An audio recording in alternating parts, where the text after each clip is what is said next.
আসসালামু আলাইকুম গাইস, আজকে আমি দেখাচ্ছি সিএম ইঞ্চি ফিতার মাপে কিভাবে ফিটিং প্লাজো প্যান্ট কাটতে হয়। প্রথমে আমি ঝুলের মাপ নিয়েছি 38 ইঞ্চি। 38 ইঞ্চি ঝুল। কোমরের মাপ নিয়েছি 11 ইঞ্চি। হাইয়ের মাপ নিয়েছি 12.5 ইঞ্চি। এখানে নিয়েছি 1 ইঞ্চি। এখানে নিয়েছি হাফ ইঞ্চি। এখানে নিয়েছি 2 ইঞ্চি, এটা ফ্রন্ট পার্ট। 11 ইঞ্চি থেকে 2 ইঞ্চি বেশি নিয়েছি। আবার কোমরের মাপ থেকে ধরে ঝুলের মাপকে দুভাগে ভাগ করে ঠিক মিডলের একটু বেশি নিচে এই দাগটা হাঁটুর মাপটা নিতে হবে।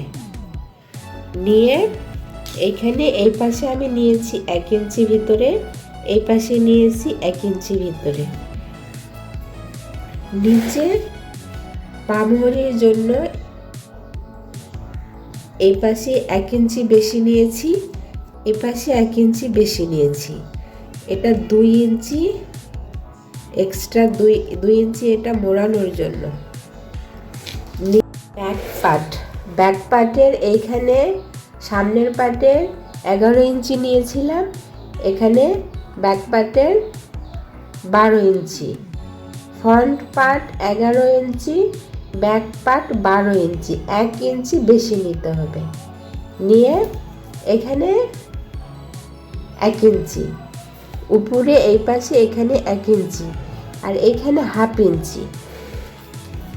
এইখানে 12 ইঞ্চি, 12 ইঞ্চির সঙ্গে এখানে ফ্রন্ট পার্টের 2 ইঞ্চি বেশি নিয়েছিলাম, ব্যাক পার্টের 3 ইঞ্চি বেশি নিয়েছি, 1 ইঞ্চি বেশি ব্যাক পার্টের। আর এইখানে সেম এইভাবে ধরে মিডলে ভাঁজ করে, মিডলে অথবা মিডলের একটু নিচে নিলে চলে। নিয়ে এই দাগটা নিয়ে এখানে 1 ইঞ্চি বেশি নিয়েছি ভিতরে, এখানেও 1 ইঞ্চি ভিতরে নিয়েছি।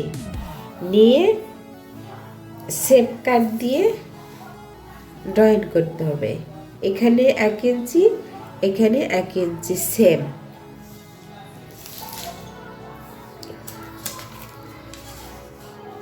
ব্যাক পার্ট ফ্রন্ট পার্টের তফাৎটা, ব্যাক পার্টের সামনের দিকে 1 ইঞ্চি বেশি থাকবে, আর ফ্রন্ট পার্টের 1 ইঞ্চি কম থাকবে, আর উপরে এখানে 1 ইঞ্চি বেশি ব্যাক পার্টের।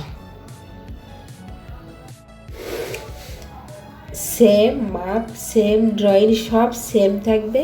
আমি এখানে বোঝার সুবিধার্থে ড্রয়িং ছোট করার জন্য আমি এখানে সিএম ইঞ্চি ফিতার মাপে বুঝিয়েছি।